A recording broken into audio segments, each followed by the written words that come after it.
Passion MLB, le podcast épisode numéro 96. Deuxième épisode de la troisième saison. On a commencé la semaine passée et nous voilà de retour en force pour traumatiser vos mercredis soirs de la meilleure des façons. Charles-Alexis Brisebois à l'animation et à mes côtés, Sébastien Berroir. Sébastien, comment vas-tu? Ça va. Des petits problèmes de voix, là, fait que j'espère que ça va tenir, mais sinon, ça va bien. Bon, écoute, tant que ça n'affecte pas le propos. Ben, j'ai pas de garantie là-dessus non plus, là. Parce qu'on n'a pas les moyens que ça affecte le propos, là. Non, c'est ça. Surtout que toi, tu compenseras pas non plus. Fait Non, que, on est ça. comme dans le trouble, là. Ouais. C'est ça. Mais hey, c'est pas grave parce qu'il y a bien du stock à jaser. Fait que même si t'en jases à 80% de ta voix, ça va quand même faire l'affaire. Sinon, je me lancerais dans des monologues pour aucune raison, pour essayer de donner un petit peu de tonus à ta voix le temps que tu récupères un peu. Mais t'aimes ça t'écouter parler, fait que tu sais, c'est bon pour toi, là. C'est ça. Moi, je le brand comme un joueur d'équipe quand dans les faits, c'est pas ça pas. Mais j'ai le beau jeu de dire, hey, c'est comme un partant qui est sur un repos de 4 jours. On va lui donner une petite journée de plus. On va y aller avec une rotation à 6. Ça va si on a réinvité quelqu'un. Mais, hey, Sébastien, ce qui est le fun, là, on enregistre évidemment le 4 mars. La classique mondiale, ça commence demain. Il n'y aura pas beaucoup de matchs là, jeudi, vendredi. Probablement pour laisser toute la place à la date limite des transactions dans la Ligue nationale de hockey. Mais une fois que Kent Hughes aura fait ses emplettes, là, le baseball commence pour vrai. La classique mondiale, les États-Unis, le Canada, tout ça, c'est en fin de semaine que ça va commencer. J'ai vraiment été excité comme ça pour une classique mondiale parce que en 2023, c'est là que le vrai hype de la série mondiale s'est construit. C'est là qu'on a réalisé à quel point les joueurs voulaient y participer. Donc, c'est en 2026 qu'on ressent les effets. Es-tu fébrile par rapport à cette classique mondiale-là? Bien, certainement. Puis on entend les joueurs en parler. On entend qu'ils ont hâte de jouer, qu'ils ont hâte de représenter leur pays. On sait à quel point c'est important pour eux. On l'a vu aux Olympiques, que ce soit au hockey, dans les autres compétitions. Les athlètes veulent représenter leur pays. Puis ça va être encore le cas du côté du baseball. Puis on va avoir encore, si on se fie à 2023, on va avoir encore tout un spectacle cette année. Les éditions passées, avant celle de 2023, on était resté sur notre appétit, mais 2023 nous a redonné goût à cette compétition-là, puis ça va être encore extraordinaire cette année, avec des joueurs qui n'étaient pas là lors du dernier tournoi. Donc, il y a des formations qui sont un petit peu mieux nanties, d'autres un peu moins, mais ça va quand même donner tout un spectacle. Aujourd'hui, ce matin, tu as publié ton état des forces de la classique mondiale. Les États-Unis qui sont au premier rang. Jusqu'à quel point tu as hésité avec le Japon ou avec la République dominicaine? Jusqu'à quel point dans ta tête, les États-Unis sont vraiment numéro un ou est-ce que l'écart avec le Japon est quand même relativement serré? J'ai pas hésité beaucoup. Cela dit, ça ne veut pas dire que l'écart est vraiment grand, mais je pense qu'il y a un écart entre ces deux formations-là. Si on parle surtout du Japon, les États-Unis ont un club pacté cette année. Tous les gros joueurs ou presque sont présents. Même si Tarik Skubal va juste faire un départ, ça reste un départ de Tarik Skubal. Il reste qu'on va avoir 2 départs de Paul Skeens. Il n'y a pas de faiblesse dans ce club-là, puis on l'a vu dans les matchs préparatoires, là, ils détruisent tout sur leur passage. Ça va être un rouleau compresseur dans ce tournoi-là. Si on parle un petit peu du Japon, selon moi, on est un petit peu moins fort que lors de l'édition 2023, mais il ne faut jamais négliger les Japonais.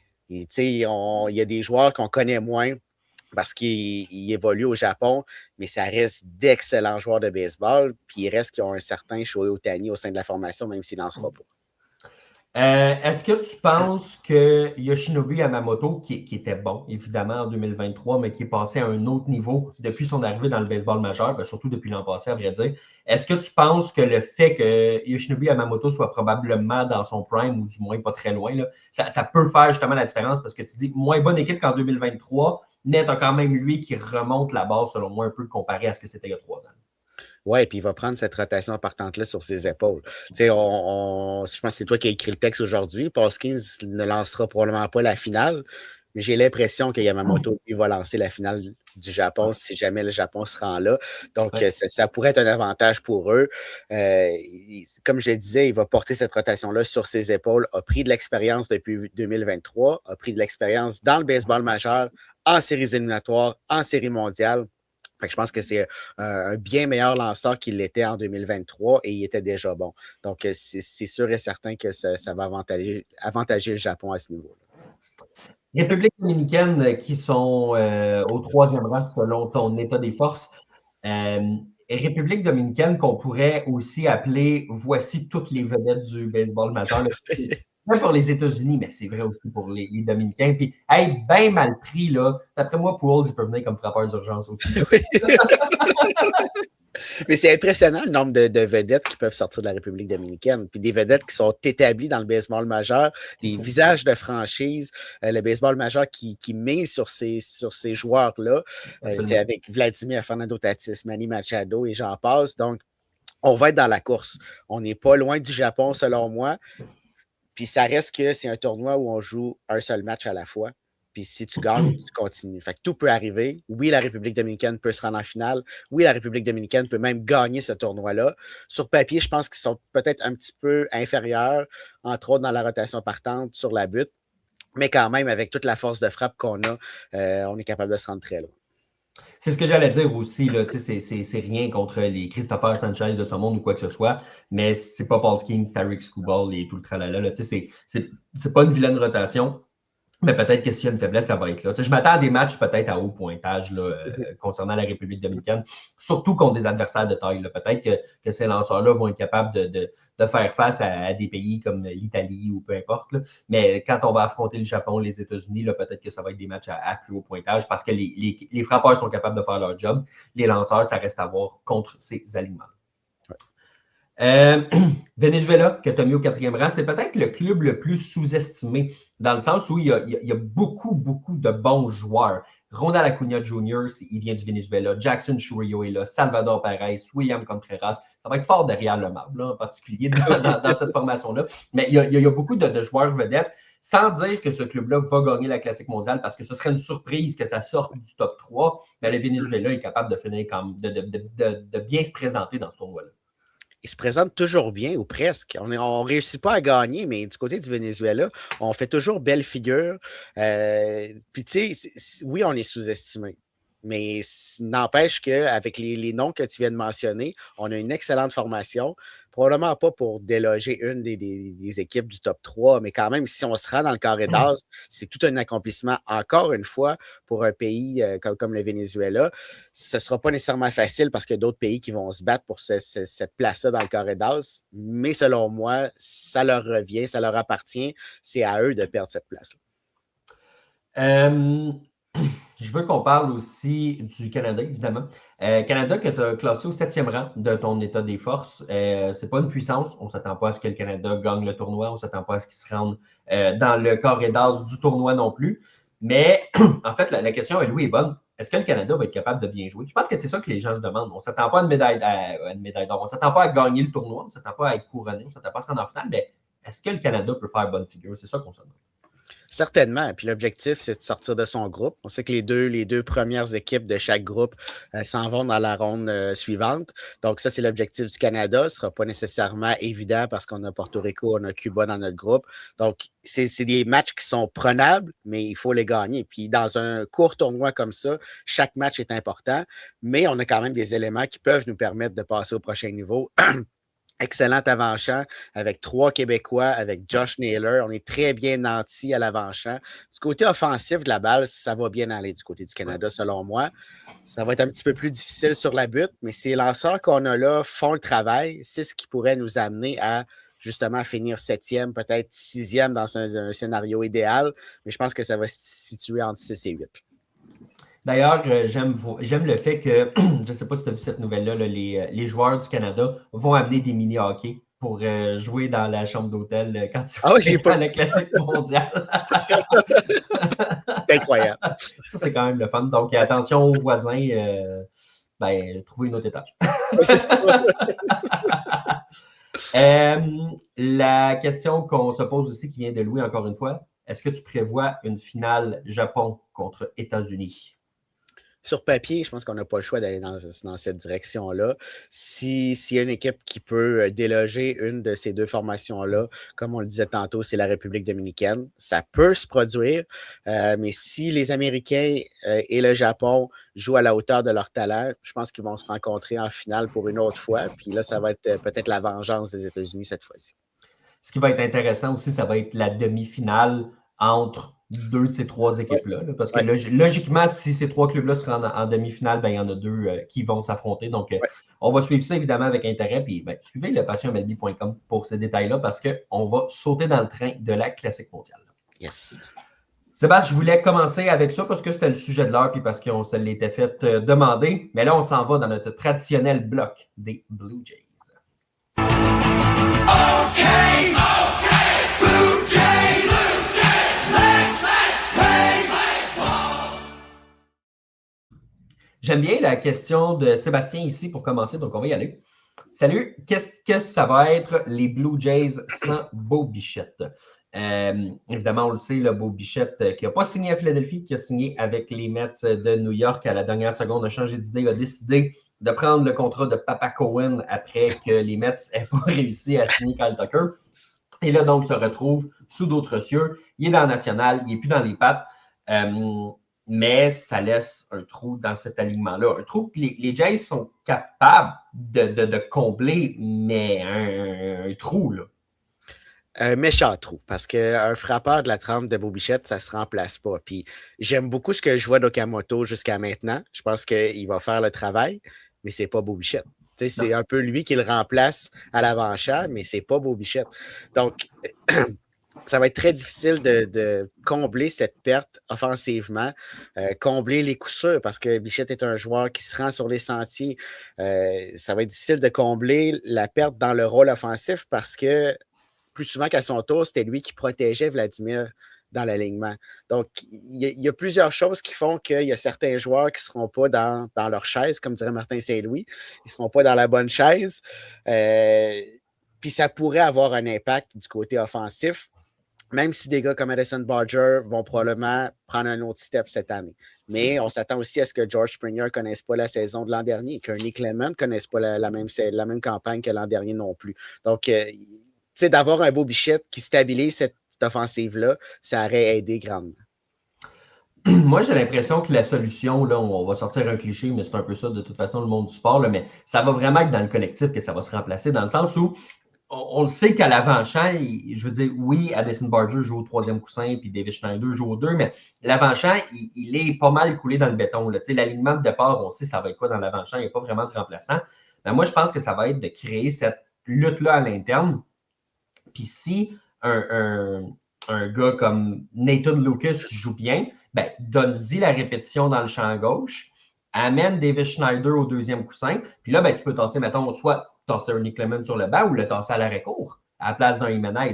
Même chose pour Addison Barger. S'il y a un voltigeur que tu veux faire jouer qui mérite des répétitions, envoie-le dans la droite, puis envoie Barger au troisième coussin. Et si Okamoto, ça va moins bien à un certain point. Donc, je pense que ça va être vraiment de bouger. Je pense que sur 162 matchs, John Schneider va probablement avoir 159 alignements différents. Mais s'il gère de cette façon-là, puis qu'il va avec les gars qui sont plus en feu, puis qui essayent de tirer le jus de tout ce qui fonctionne bien, ben peut-être que dans le collectif, tu vas pouvoir essayer de recréer Bo Bichette parce que tu ne peux pas dire à un joueur, tu ne peux pas dire à Okamoto, tu ne peux pas dire à Jesus Sanchez, bonjour, tu remplaces Bo Bichette, frappe pour 300, puis vas-y, donne-moi 185 coups sûrs. Ça ne fonctionnera pas. Non, puis ça va prendre, tu parlais de gars en feu, ça va en prendre. L'an dernier, on a justement eu un Nick Lemon qui est en feu, un George Springer, un Nathan Lucas par moment. Si ces gars-là ne répètent pas leurs exploits, ça va en prendre d'autres. Puis là, c'est savoir c'est qui ces gars-là qui vont se lever. Moi, j'ai confiance en Barger, j'ai aucun doute à ce niveau-là, mais ça ne prendra pas seulement Barger. Il va falloir qu'il y en ait d'autres, comme ça a été le cas l'an dernier. C'est ce qui nous a propulsé jusqu'en Série mondiale. Donc, il reste à savoir qui va se lever dans ce vestiaire-là cette année. Sur le monticule, il y a Maximilien Scherzer qui a choisi de revenir à Toronto. Pas surpris qu'il ait envie de revenir à Toronto. Surpris qu'on ait décidé de signer un 8e lanceur partant. Il y a du monde à Metz. Je sais que Shane Bieber va commencer sur les lignes de côté. Je sais qu'Eric Lauer va commencer dans l'enclos. Puis je m'attends à ce que lui et Trey Savage forment peut-être une paire compte tenu du fait qu'il y ait Savage. On va lui donner seulement 3-4 manches dans ses, 2, 3, 4 premiers départs pour lui donner le temps de s'installer puis pour limiter son nombre de manches. Ce qui est une bonne stratégie. Puis en toi et moi, Sébastien, l'an passé, ils ont catché comment le maximiser. Fait qu'on va leur donner le bénéfice du doute. Moi, je pense que c'est la bonne stratégie. Mais ça reste qu'il y a du monde à Metz. La stratégie de John Schneider dans tout ça, il a été clair. Ceux qui le méritent joueront. Fait que si José Berrios ne se relève pas, ça va être dur. Si Max Scherzer, tu as beau t'en aller au temple de la renommée, mais si tu ne mérites pas d'être dans la rotation, selon le plan, ben c'est lui qui va sauter. Donc, moi, j'ai l'impression que ça va brasser pas mal dans cette rotation-là. Écoute, Cease et Gausman ont leur place. Là. Ça, c'est officiel. Derrière eux, bats-toi. Oui, selon moi, il y a Savage de sa place. Oui, absolument. Peu importe les performances qu'il va mettre. Absolument. Mais tu sais, si c'est plus mollo, ben lui, il peut aller en bas. Là. Scherzer ne peut pas aller en bas. Gausman ne peut pas aller en bas. Fait que, ça, c'est à garder en tête. Je pense pas que ça va mal aller, mais je veux dire, il est Savage, il faut qu'il en soit conscient. Oui, c'est sûr et certain. Puis dans le cas de Scherzer, je pense qu'il sait que s'il ne performe pas, ça va être fini dans son cas. Fait que, je ne pense pas qu'il arrive avec une attitude de vous allez me faire jouer, peu importe. Il est rendu à un autre niveau dans sa carrière. Donc, d'amener un 8e lanceur partant, je pense que c'est une bonne stratégie pour les Jays parce qu'on a des points d'interrogation. On a beaucoup de profondeur dans cette rotation partante-là, mais il reste qu'on ne sait pas comment José Berrios va performer. On ne sait pas comment Shane Bieber va revenir. Puis il reste. Au départ, avoir... des points d'interrogation. Aussi, exactement, qui n'a pas joué dans le baseball majeur depuis 2021.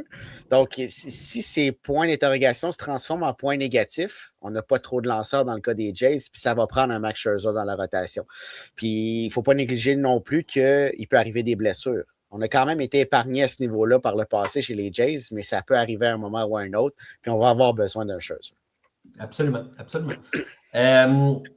J'ai trouvé ça intéressant de constater que John Schneider, il a raconté cette anecdote-là. Ramène-toi, match numéro 7 de la Série mondiale, 8e manche.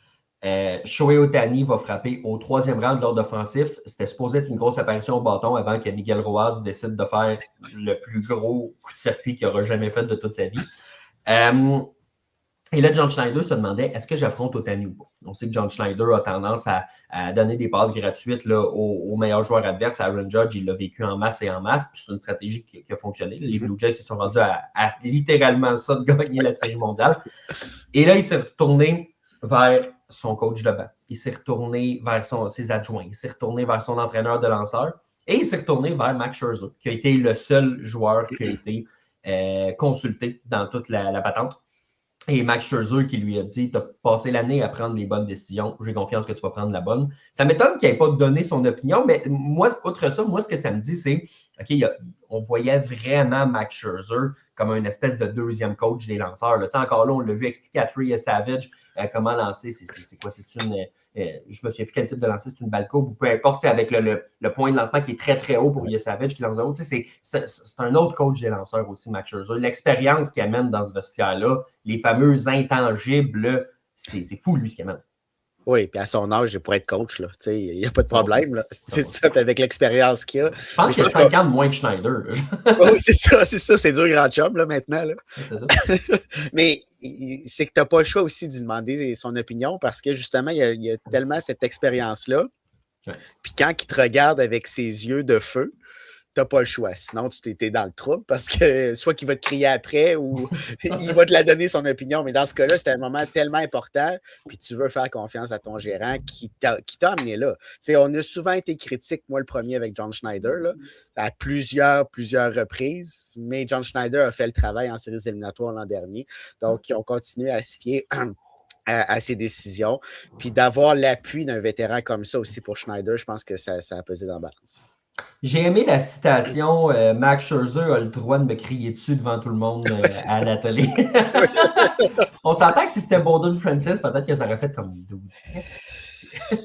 non, exactement. Ça n'a pas le même impact. C'est pas dans son caractère non plus. Là, non plus. Je pense pas que Bowden Francis sait comment crier. Je sais pas. Peut-être en privé. Je sais pas. Peut-être qu'il expulse ça vraiment tout en privé, puis après ça, il est très zen. C'est vrai. Chacun a son jardin secret. Oui. Mais de toute façon, cette année, ce ne sera pas le cas. Il a l'air un peu de Robocop. Moi, ça me fascine toujours qu'un gars qui ressort d'un Tommy John, là, tu regardes le bras et tu fais, mais il a commencé sa transformation pour devenir un robot. C'est fou à quel point les gars sont je ne sais pas quel terme utiliser, j'allais dire padés, mais ce n'est pas des muscles, ce n'est pas un chandail. C'est vraiment des appareils pour tenir son bras en place pour que son coude ne bouge pas. La technologie, je pense qu'on est loin de ce que Tommy John avait vécu dans les années 70. Là. Oh, est-ce que tu t'es mis sur mute? Bon.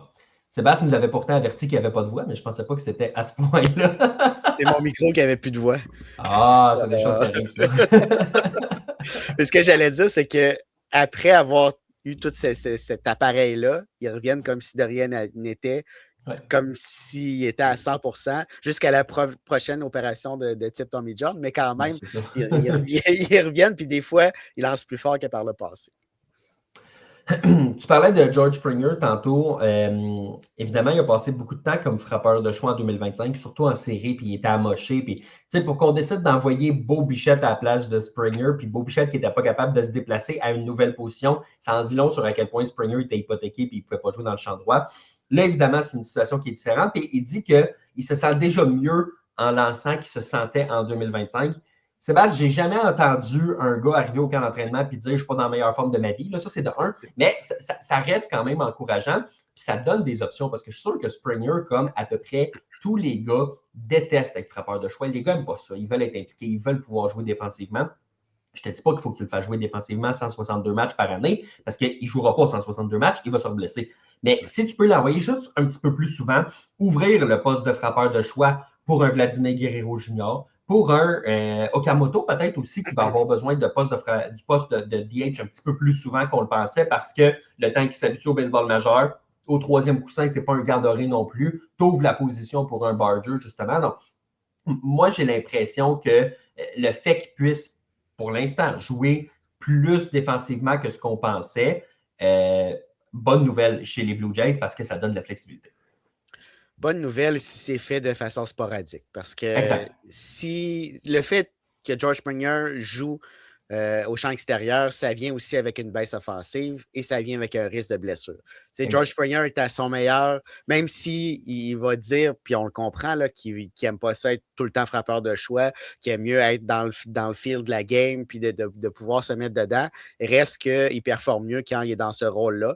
Donc, il faudrait vraiment que ça soit de temps en temps pour, comme tu l'as mentionné, donner des journées de congé à certains frappeurs parce que tu ne peux pas avoir un George Springer qui joue de façon régulière au champ extérieur. Puis quand je parle de régulière, là, c'est vraiment avec parcimonie qu'il va falloir utiliser Springer l'an prochain. Même s'il est capable de le faire, j'ai pas de doute qu'il est capable de le faire, mais je ne pense pas que ça soit la situation idéale pour lui. Non, on s'entend là-dessus. Il va falloir avoir un plan préétabli. Puis de toute façon, il est en fin de carrière. Je ne sais pas quand est-ce qu'il va sortir, mais on s'entend, il est dans la deuxième portion de sa carrière. Là, tout le monde en est conscient. Mais c'est ça, il faut que tu sois conscient à un moment donné de l'âge que tu es rendu. Puis c'est pas normal pour un vétéran de devoir passer au poste de frappeur de choix plus régulièrement. Olivier qui nous dit quoi que David Ortiz a toujours semblé à l'aise comme frappeur de choix pour les Red Sox. Puis c'est vrai, puis c'est pour ça que je dis majoritairement. Puis je suis sûr que Shohei Ohtani aussi trouve son compte ultimement. Puis j'ai l'impression que. Non, même Yordan Alvarez, il est souvent, mais il aime ça jouer défensivement. Ouais. Stanton, il est tout le temps, mais il veut jouer défensivement, même s'il n'est plus capable. Hey, d'ailleurs, pas capable de s'ouvrir un sac de chips. Il faut que ça fasse mal en tabarouette. Là. Moi, il n'y a pas grand-chose qui m'arrêterait pour ouvrir un sac de chips, je te l'annonce. D'après moi, ses coéquipiers vont y ouvrir. Non, mais je vais aller chercher des ciseaux, c'est dessus, moi. Oui, mais encore là, je ne sais pas s'il est capable de couper avec des ciseaux. Ouais, je pense que la seule chose qu'il est capable de faire avec ses coudes, c'est frapper une balle à 400 pieds de center. Ce qui est une bonne chose pour les Yankees. Là, oui. Mais moi, ça me fascine. Tu reviens d'un Tommy John, tu n'es pas capable de lancer, mais tu es capable de frapper. Là, tu peux pas ouvrir un sac de chips parce que tu as trop mal au coude, mais tu es capable de frapper. Ça doit résonner dans le bâton. Moi, ça me fascine. Un, ça en dit long sur Stanton, à quel point il est guerrier. Puis deux, à quel point, hey, mec, il prenne sa retraite, ce gars-là. Là, j'espère que ses enfants ne sont pas trop attachés au fait qu'il va aller jouer avec eux autres dehors parce qu'il c'est pas qu'il ne voudra pas. Il ne pourra pas. Non. Puis c'est comme quand il essaie de courir. C'est pas qu'il veut pas. Ses enfants vont jouer à tag, là, ils vont jouer longtemps. Là. Oh oui. Pauvre Jean-Carl. Mais j'ai hâte de voir combien de temps ça va tenir, par contre. Ce gars-là est hypothéqué, il donne tout ce qu'il a pour le baseball, pour les Yankees, pour sa carrière, mais à un moment donné, ça va lâcher. Ben non, c'est officiel. Ça ne peut pas tenir comme ça. Donc, tout ça pour dire, les gars n'aiment pas toujours être frappeurs de choix, mais des fois, tu n'as pas toujours le choix, justement. Dernier petit truc que je voulais parler dans le bloc sur les Blue Jays avant de passer à autre chose. Belle nouvelle qui concerne aussi le Québec. Les Blue Jays qui ont mis la main sur Mathieu Vallée, qu'on a connu dans les 2 dernières années avec les Aigles de Trois-Rivières dans la Ligue frontière. L'an passé, voleur de buts incomparable. 83 buts volés, c'est le record quand même de l'histoire de la Ligue en une saison. 83 en 88 matchs. Ça veut pas mal dire, écoute, je suis un gars de chiffres, là, ça veut dire que pas mal à toutes les games, tu voles un but. Là. Grosso modo, c'est ce que ça représente. Un premier frappeur typique avec pas beaucoup de puissance, mais une bonne moyenne de présence sur les coussins, a frappé pour 3,50 aussi l'an passé. Donc, vient s'ajouter à ce bassin d'espoir des Blue Jays. Évidemment, attendez-le pas dans le baseball majeur là, en 2026. Mais c'est un gars qui va faire ses classes. Puis Sébastien, si ça fonctionne bien, les Blue Jays vont y faire de la place plus haut, puis plus haut, puis plus haut. Certainement. Si tu performes, tu vas monter. C'est indéniable. Puis un voleur de but comme ça, qui ne s'est pas fait arrêter par la police, là, c'est un marchand de vitesse. Là, c'est incroyable. Puis dans un rôle précis, il pourrait gravir les échelons. Parce que, oui, on parle de premier frappeur type avec la moyenne au bâton, mais on dirait que c'est moins la mode dans le baseball majeur. Des Luis Arraez qui performent à ce niveau-là n'ont pas nécessairement la reconnaissance. Mais par contre, un gars qui a cette rapidité-là peut être utilisé dans des situations critiques. Puis c'est peut-être ça qui pourrait le faire monter. Mon père qui nous dit ici, est-ce que Stanton peut chanter « On ouvre le sac de chips, oh yeah ».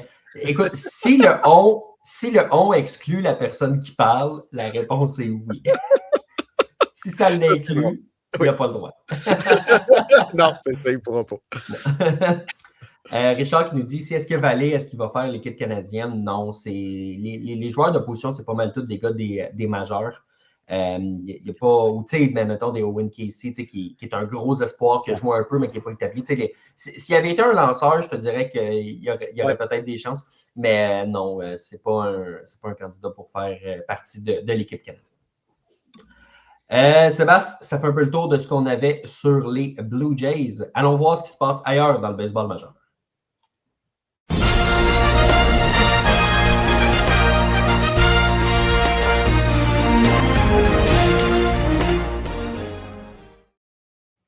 Moi, j'ai une question pour toi, OK? Oui. Mettons, là, on jase. Mettons. Que tu te faisais épingler pour dopage en 2025. Mettons. Le referais-tu en 2026? À tout de moins, j'essaierais de ne pas me faire prendre. Si j'ai vraiment besoin de ça pour performer, là, mettons. Je comprends.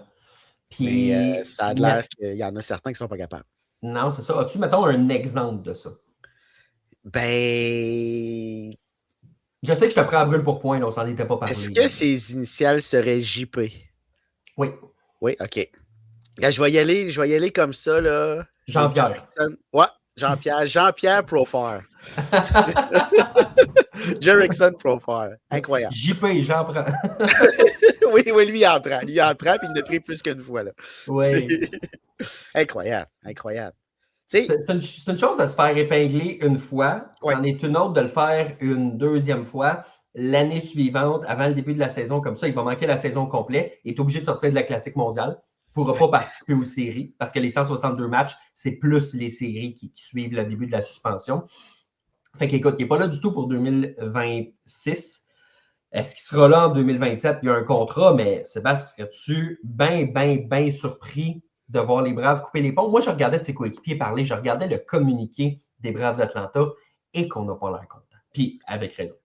C'est terminé, selon moi, là.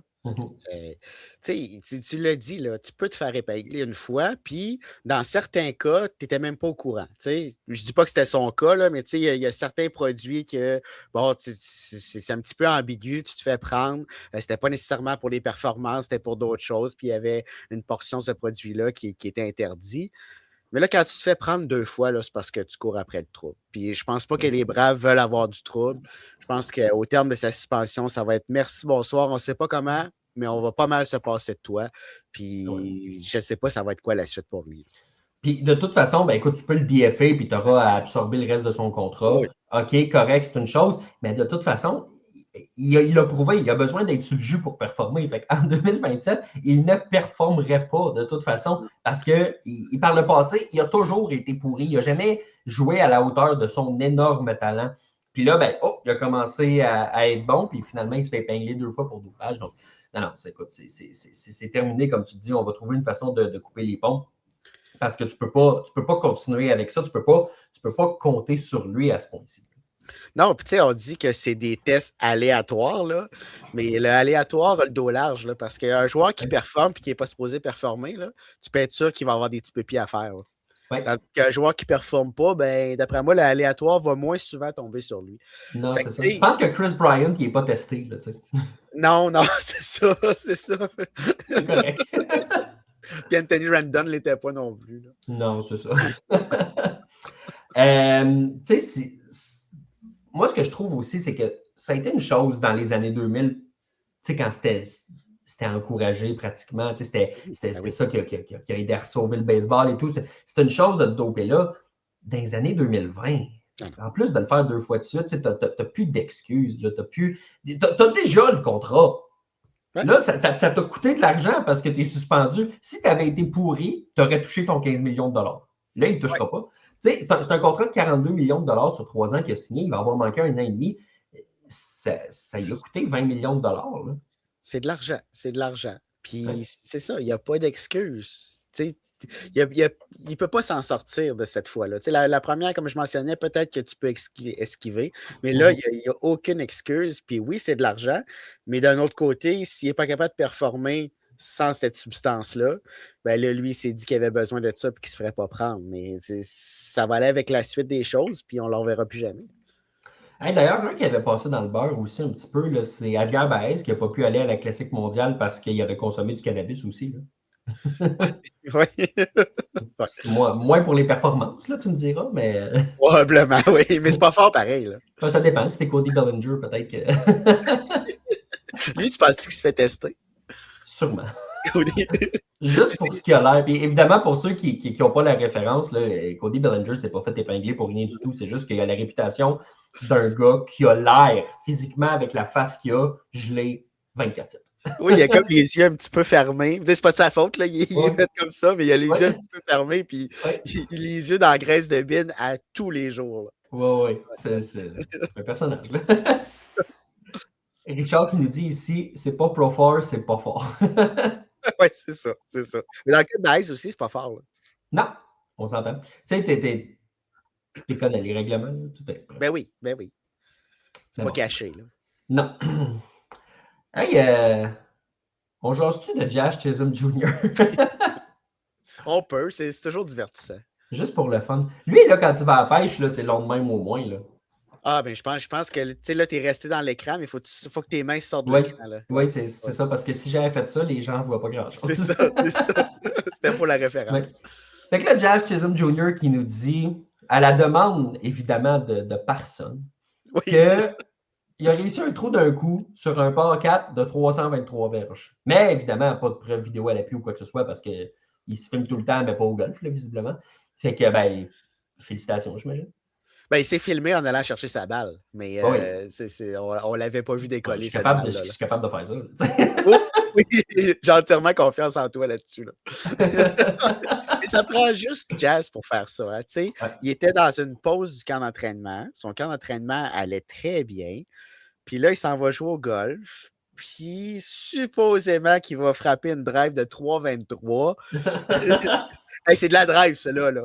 Ouais. Puis non seulement la distance, mais direct ça pine. Là. C'est parfait, là. Tu sais, quand t'es bon, hein, mais c'est ça. Ben, c'est ça. Moi je trouve que ça mérite 350 millions de dollars pour les Yankees. Ben là, rendu là, c'était 3,50 avant un trou d'un coup sur un par 4. Là, je pense que ça va être plus que ça. Là. Ouais, au moins dépasser Judge. Là, plus que 3,60. Là. Hey, 3,75 puis on n'en parle plus. Là. Ouais, mais Judge n'est pas capable de faire un trou d'un coup sur un par 4 de 3,23. Là. Ça, c'est vrai. Ouais, c'est ça. Ça, c'est vrai parce qu'il frappe 500. Oui, c'est ça. Lui, il dépasse la pile. Il circule. Mio qui nous dit ici, bonsoir les boys, Jazz est une mine d'or pour un journaliste. Oui. Hey, moi, je reviens à son entrevue là, où est-ce qu'il a littéralement tout dit, là, que tu dis, hey, mon Dieu, c'est un best-of de sa carrière. Non, c'est une entrevue. Oui. Où est-ce qu'il a dit ses demandes salariales, il a dit qu'il voulait être dans le club des 50-50. Puis le journaliste, il dit, ouais, il y a juste Otani là-dedans. Puis il a fait, ouais, moi, il y a pareil. Il a dit qu'il voulait jouer pour les Angels. Qui préférerait jouer pour les Angels que pour les Dodgers. C'est quand même drôle à dire quand tu es sous contrat avec les Yankees, parce qu'il a aussi dit qu'il voulait rester. Écoute, c'était étourdissant. C'était fascinant. C'était du jazz. Puis comme tu l'as dit tantôt, souvent, il n'y a personne qui a demandé ce pourquoi il va nous déclarer ce qu'il veut nous dire. Là. Ouais. Non, c'est ça. Lui, il voit une porte, il l'ouvre. Oui, puis des fois, il n'y a pas de porte. Là. Il défonce le mur. Oui. C'est ça. Vous pensez quoi de ses demandes salariales trop élevées? Il ne gagnera pas 350. Oui. Je ne dis pas qu'il mérite un contrat de joueur de second ordre. Il mérite quand même un bon contrat, mais il ne gagnera pas 35 x 10. Non, exactement. C'est sur la durée, il n'y aura pas ça. Peut-être qu'il va signer un contrat à court terme avec une très haute valeur annuelle, parce que ça semble être la norme par les temps qui courent. Puis c'est quand même un gars qui a 31 circuits, 31 buts volés l'an dernier. Donc, ça mérite quand même un bon salaire. Mais de là à mettre ça sur 10 ans à 35 millions par année, on repassera. On s'entend. Est-ce que Cici Sabathia mérite de voir les Yankees son numéro retiré? Parce que là, ça fait jaser un petit peu. Il y en a qui pensent qu'avec ce qu'il a accompli à New York, la réponse est oui. Il y en a qui pensent que c'est pas assez puis qu'on abaisse peut-être un petit peu la barre de ce que c'était. De quel côté tu tranches toi, par rapport au numéro de Sabathia? Moi, je pense qu'il mérite. Puis je pense qu'on a tendance à oublier ce qu'il a fait avec les Yankees. Ouais. Ce gars-là était déjà bon avant d'arriver avec les Yankees, mais ce qu'il a fait à New York, c'était extraordinaire. Puis les Yankees en avaient besoin à ce niveau-là. Puis oui, je comprends le fait que l'histoire des Yankees, c'est grandiose, qu'il y a des noms extraordinaires au sein de cette franchise-là, que les numéros retirés, c'est des légendes. Mais quand même, on est rendu à un niveau où ce baseball-là n'existe plus. Là. On est rendu ailleurs, puis des performances comme celle de Sabathia durant son passage à New York, pour moi, ça mérite un retrait de chandail. C'est, pour remettre les choses un peu en perspective, là, c'est un peu l'équivalent de quand Garrett Cole a signé avec les Yankees. Le gars de la Californie qui est peut-être le meilleur lanceur du moment, que tout le monde s'attendait à avoir signé à Los Angeles ou quelque part en Californie, qui s'en vient à New York. En fait, c'est comme si Garrett Cole était arrivé avec les Yankees puis il avait gagné la Série mondiale en partant. Oui, c'est ça. La seule différence, c'est qu'il n'a pas gagné à date. Là. C'est tout. Parce que les performances de Cole aussi avec les Yankees, c'est extraordinaire. Là. S'il remporte un championnat, mais il va falloir y penser. Olivier qui dit ici, si on retire le numéro de Sabathia, qu'on retire aussi ceux de Tino Martinez et de Mark Teixeira rendu là, qu'est-ce que tu en penses? Teixeira, je suis un petit peu moins d'accord. Tino Martinez, oui. Teixeira, je pense que son passage à New York a été moins spectaculaire que ce que Sabathia a pu donner. Et Tino Martinez aussi. Mais oui, Tino pourrait également avoir son numéro retiré. Je veux qu'on aille faire un petit tour chez les Cardinals qui ont décidé de faire confiance à leur gérant de conserver Oliver Marmol. C'est une décision qui a fait jaser quand même. Je comprends que c'est un club qui s'enligne vers une reconstruction, mais je pense que les gens auraient compris si Marmol avait perdu son emploi. Dans les circonstances, il n'a pas fait grand-chose dans les dernières années. Nouveau président qui arrive, on s'embarque dans une reconstruction. Il aurait pu changer de gérant et ça n'aurait pas chialé. Oui, puis si tu changes de gérant, c'est qui que tu vas mettre là? C'est qui les noms qui sont là en attente? Là? T'en as deux pas pires, hein? Deux quand même pas pires. Puis tu veux vraiment faire ta reconstruction avec Olivier Marmol, le gars qui n'a rien prouvé depuis son arrivée. Là. Moi, je ne comprends pas cette prolongation de contrat-là. C'est un gars qui est arrivé avec une attitude de je connais tout. Il n'est pas vieux, pas beaucoup d'expérience. Ça ne lui enlève rien, mais quand même, tu ne peux pas arriver avec cette attitude-là. Surtout quand ton club ne performe pas. Puis c'est le cas des Cards depuis que Marmol est à la tête du club. Là, ça ne va pas très bien. Puis là, tu veux recommencer un cycle avec le même gars qui t'a un petit peu envoyé dans ce cycle-là. Puis je ne dis pas que c'est seulement de sa faute. Tu sais, regarde, on n'a pas très bien géré ce club-là. Il y a des joueurs qui doivent se regarder dans le miroir, mais Marmol aussi doit se regarder dans le miroir. Puis je pense que l'organisation ne s'en va pas nécessairement dans la bonne direction. Puis, si tu avais nommé soit un Pujols ou soit un Molina, Ben, ça aurait fait, je vais faire le parallèle un peu avec Martin Saint-Louis à Montréal. Tu l'amènes quand ta reconstruction commence. Ben, si ça ne fonctionne pas, ça ne fonctionne pas. Mais si ça fonctionne, il se développe aussi. Là, tu sais, là, tu as un Martin Saint-Louis qui ça fait une couple d'années, qui est derrière le banc et qui sait comment ça fonctionne. Ça aurait pu être ça avec Molina. Ouais. Pujols, si ça n'avait pas été du fait que les Angels sont trop cheap pour donner plus qu'un contrat d'1 an, c'était lui qui s'en allait gérant pour les Angels. Il a été en entrevue avec les Padres, les Orioles avaient de l'intérêt. C'est pas juste c'est une vedette locale, fait qu'on veut l'amener. C'est un gars qui était vraiment en demande. Puis Molina, le catcher qui était, tu sais qu'il va faire un bon gérant aussi. Puis c'était ta chance de l'essayer justement dans des circonstances qui étaient peut-être un petit peu plus favorables. Tu décides d'y aller avec Marmol. Oui, puis là, tu vas. Tu sais, si ça ne fonctionne pas avec Marmol, que ça continue à pas très bien aller, là, quand tu vas l'enlever et que tu vas vouloir mettre Molina et Pujols, premièrement, est-ce qu'il va être encore disponible? On ne le sait pas. Deuxièmement, s'ils sont disponibles, tu viens de le dire, ils vont arriver sans expérience, avec un club qui va être plus à maturité qui va l'être cette année. On va vouloir bien plus gagner qu'on va vouloir gagner cette année. Ça vient avec de la pression, puis le gars n'aura pas beaucoup d'expérience. Fait que, tu sais, cette décision-là ne fait aucun sens, ni pour aujourd'hui, ni pour l'avenir. Non, ça m'a. J'ai trouvé ça bizarre quand même. Ouais. Surtout, comme je te dis, tu amènes un nouveau président, l'occasion aurait été belle. Personne n'aurait reproché au président de dire je veux amener mon homme, surtout si c'est Molina, l'homme. Oui, y a-t-il quelqu'un à Saint-Louis qui aurait chialé? Tu peux pas. Non. Tu peux juste pas. Peut-être la mère à Marmol, c'est tout. Oui, oui. Et même là, je pense qu'elle aurait compris, elle aussi. Là. Non, elle n'aurait pas compris, mais sa femme aurait compris. Ah, OK. Restons dans cette division-là. J'ai l'impression que c'est un nom de qui on va parler beaucoup cette année. Connor Griffin, félicitations, tu mérites de jouer dans le baseball majeur jusqu'à preuve du contraire. Là. Ben, certain. Certain. Si les Pirates ne font pas jouer Connor Griffin dans le baseball majeur, on va savoir pourquoi, mais c'est moins vrai maintenant avec les nouvelles règles qui permettent aux équipes d'avoir une bonification si le joueur est la recrue de l'année, ou etc. On n'est plus enclin à perdre une année de contrat. Et ce gars-là, peu importe année de contrat ou pas, là, il mérite de jouer dans le baseball majeur. Mm-hmm. Puis comme Sylvain dit, si on se fie au match préparatoire, les Pirates, ils vont gagner la Série mondiale. Ils ne gagneront pas la Série mondiale, mais ils vont avoir un bien meilleur club que par les années passées. Puis ça va être bien plus le fun à regarder. Ils vont se battre pour les séries, les Pirates. Oui, oui. Tu sais, Paskins va être moins tout seul sur son île. Ouais. Tu sais, si Booba Chandler peut prendre de l'expérience, Jared Jones, il peut revenir éventuellement. Ouais. Cette rotation-là va être une des bonnes rotations du baseball. Je te dis pas élite, mais bonne. Oui, oui, bonne. Puis, le problème l'an dernier, on l'a vu avec la fiche de Skin, c'est qu'on ne marquait pas de points. Là, on va en marquer un petit peu plus. Fait que là, les départs de Paul Skeens, on va aller chercher des victoires si on produit offensivement. Puis les départs des autres lanceurs, si on leur en donne plus, mais là, il va y avoir un petit peu moins de pression, puis ils vont peut-être mieux performer également. Là. Assurément, assurément. Sébastien, on a quelques petites questions qui sont en attente, donc on va aller faire un tour dans la période de questions.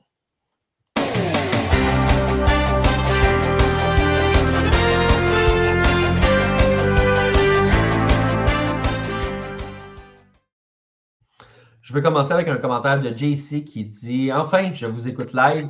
J'écouterai ce que j'ai manqué sur Spotify. Tellement content de vous revoir. » Ben, merci beaucoup d'être là. Puis, je passe le message à Jay, mais je le dis évidemment à tous ceux qui nous écoutent.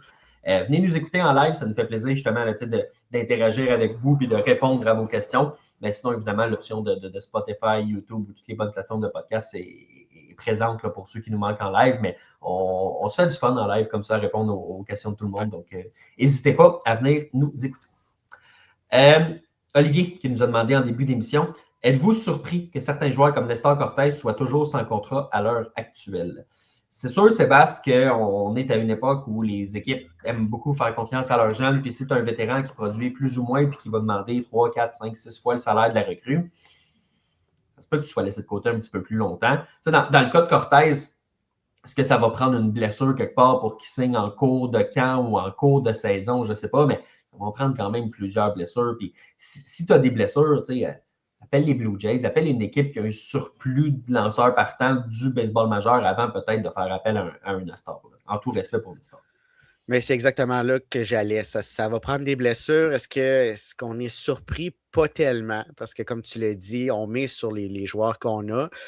Par contre, est-ce qu'on va aller voir une équipe qui a un surplus? pour donner peut-être un prospect qu'on ne veut pas donner. Là, on a un Cortez qu'on pourrait miser à faible coût. Il y a peut-être des formations qui vont aller dans cette avenue-là, mais ça reste qu'il n'y a rien de garanti pour Nestor Cortez Jr. Peut-être qu'il n'y aura pas de contrat au début de la prochaine saison. Question pour toi de Richard sur les Yankees. Louis Hill, est-ce qu'il est en santé cette année? On avait bien aimé sa saison 2024, évidemment, saison recrue où il avait très bien performé. 2025, ça a été les blessures qui l'ont affecté notamment. Qu'est-ce qui attend Louis Hill pour 2026? Jusqu'à preuve du contraire, oui, mais toujours fragile, notre bon vieux Louis. Et je ne sais pas quelle va être l'utilisation de Louis Hill cette année, parce qu'à un moment donné dans la saison, Garrett Cole va revenir, à un autre moment donné, Clark Schmidt va revenir, et là, on a des Carlos Rodon, des Max Fried, des Cam Schlittler, on est allé chercher Ryan Wheaters, on a Will Warren aussi, donc on a beaucoup de profondeur dans la rotation partante, puis il va falloir faire des choix. Puis j'ai l'impression qu'avec le potentiel que Louis Hill a, il pourrait servir de monnaie d'échange si on n'a pas d'autres blessures importantes dans cette rotation. Comment tu évalues en général le personnel de lanceur des Yankees pour l'année 2026? Et ton niveau de confiance se situe par rapport à ça? Tout le monde en santé? Ben, dans les circonstances actuelles, c'est pas tout le monde. Tu sais, ceux qui sont en. Il y en a qui ne sont pas en santé, forcément. Oui, OK. Mais je voulais voir si tu voulais que je me projette au mois d'août ou si on parlait de la rotation actuelle. Ah oui, ben vas-y là, puis tu sais, évidemment, en cours de saison, on s'entend, il y aura des blessés qu'on ne peut pas prévoir, mais justement... Non, mais je parlais du retour de Garrett Cole. Présentement, il n'est pas là. Non, exact. Avec un Garrett Cole, ça change cette rotation-là. Ouais. Présentement, c'est Max Fried, l'as de la rotation. Il nous a prouvé qu'il est capable de faire le travail, un petit peu moins fait en séries éliminatoires. Carlos Rodon qui suit, le jeune Schlittler qui a très bien fait, mais là, ça va être une saison complète. Donc, on a des points d'interrogation, on a de la profondeur, mais quand tu as un Garrett Cole qui revient, que tout le monde revient dans sa chaise, c'est Carlos Rodon comme troisième partant de cette rotation-là, c'est pas la même chose que quand c'est le deuxième, puis qu'il y a la pression qui vient avec. Même chose pour Max Fried. On fait le travail pendant une bonne partie de l'année, mais à un moment donné, ça a cassé. Si tu as un Garrett Cole qui est dans le poste de numéro 1, il y a moins de chances que ça casse en cours de saison. Donc, pour le moment, c'est un petit peu chancelant. C'est pas la pire rotation, c'est pas la meilleure. Mais avec un Garrett Cole, mais là, c'est sûr qu'on tombe dans le top 10 du baseball majeur. Sébastien, on n'a pas de start bench cut aujourd'hui, mais j'ai le goût de t'en suggérer un. J'en ai fait un à brûle pour point pendant que tu parlais, donc je n'ai pas du tout écouté ta réponse. Je change pas d'habitude. Donc, je te propose 3 jeunes joueurs. Okay. Puis, tu me dis lequel est partant, tu me dis lequel est sur ton banc, puis lequel tu coupes. OK. C'est 3 joueurs au profil différent. Connor Griffin, qui n'est pas encore dans le baseball majeur. Roman Anthony, déjà vedette dans le baseball majeur. Et Nick Kurtz chez les Aces. Donc, on parle des positions complètement différentes, puis il faut en tenir compte. Un premier but puis un arrêt court, ça n'a pas la même valeur. Oui. Pour moi, Roman Anthony est celui que je garde. Le potentiel de ce gars-là, s'il se développe à la hauteur de son talent, là, je pense que ça va être un joueur extraordinaire. Ça n'enlève absolument rien aux deux autres, là, mais j'ai l'impression qu'il est dans une catégorie à part. Là, ce qui est difficile, c'est d'évaluer ce que Connor Griffin va donner. C'est pas évident. On voit le potentiel. Est-ce qu'il va être capable de le faire? Pour cette raison-là, je vais placer Kurtz devant, mais c'est très serré parce que si Griffin se développe à la hauteur de ce qu'on voit présentement, tu vois, moi, j'ai le goût d'y aller un peu différemment. J'ai le goût vraiment de miser sur le potentiel puis de mettre Connor Griffin partant. Surtout que c'est un arrêt court. Puis, écoute, peut-être qu'il va être le meilleur joueur du baseball dans une couple d'années. J'ai l'impression qu'on peut se dire un peu la même chose de Roman Anthony aussi, que je vais mettre sur mon banc. J'ai pas envie de couper Nick Kurtz, mais le jeu est cruel. J'ai créé un jeu où j'ai 2 places pour 3 gars. Fait que j'ai pas le choix d'en laisser partir un. On dirait que je me rends compte que je suis en train de laisser celui qui a le plus prouvé jusqu'à date dans le baseball majeur. Ceci étant dit, comme je dis, j'ai fait un peu plus avec les projections, mais écoute, rien pour enlever aux joueurs des Aces là, qui... si ça va bien, Nick Kurtz, là, dans une couple d'années, puis je dis dans une couple d'années, cette année, l'an prochain, il peut se battre pour un MVP, ce gars-là. Ah, certainement, certainement. Puis, dans ce jeu-là, on a quand même coupé Kurtz et Griffin. Fait que, c'est juste qu'on n'avait pas le choix, mais ça reste un trio infernal. Puis j'ai hâte de voir tous ces gars-là à leur prime, s'il n'y a pas de blessure, s'il n'y a rien qui les empêche de performer comme ils sont supposés le faire, qu'est-ce que ça va donner? Oui, c'est du potentiel au pied carré. Là. Oh, oui, oui. Potentiel ennemi. Oui, c'est ça. Sébastien, ça fait le tour de ce qu'on avait aujourd'hui. Donc, je veux dire un merci aux auditeurs qui nous écoutent en live les mercredis 20h sur Facebook, sur Twitter et sur YouTube, mais aussi évidemment à ceux qui nous écoutent sur une plateforme de podcast plus traditionnelle, Sébastien. Oui, sur toutes les bonnes plateformes, sur notre site web passionmlb.com, on va placer l'épisode dans les prochaines heures. Donc, continuez à nous suivre. Sur notre site web aussi, on va suivre la Classique mondiale, la suite du camp d'entraînement aussi. Là, on approche de la saison, donc il y a un petit peu d'effervescence, surtout avec la Classique, là, ça en donne un petit peu plus qu'à l'habitude.